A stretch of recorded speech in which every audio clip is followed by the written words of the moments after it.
Hello అండి. ఈ వీడియోలో మీకు బీర విత్తనాలు అయితే నాటుతున్నాను, అవైతే చూపిస్తున్నానండి.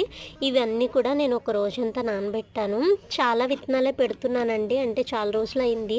వీటిలో ఏవి మొలకొస్తాయి ఏంటో తెలీదు. అందుకోసం అని చెప్పేసి ఎక్కువ విత్తనాలు అయితే నానబెట్టాను. అన్నీ మొలకొస్తే కనుక పక్కన వాళ్ళకి ఎవరికైనా ఇవ్వచ్చులే అని. ఎదురింటి బామ్మగారు కూడా పెట్టుకుంటున్నారు. ఎక్కువ మొక్కలుంటే వాళ్ళకి కూడా ఇద్దాము అన్నట్టు పెట్టాను. ఎందుకంటే ఇంకెక్కువ లేట్ అయినా కూడా సీడ్స్ అనేవి పాడైపోతాయి.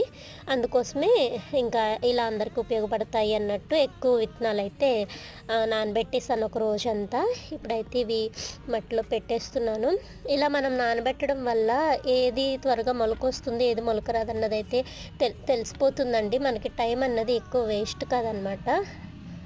అన్నీ దగ్గరగా పెట్టేశాను. మొలకొచ్చిన తర్వాత మీకు ఇవైతే చూపిస్తాను. వీడియో నచ్చితే please like, share and subscribe.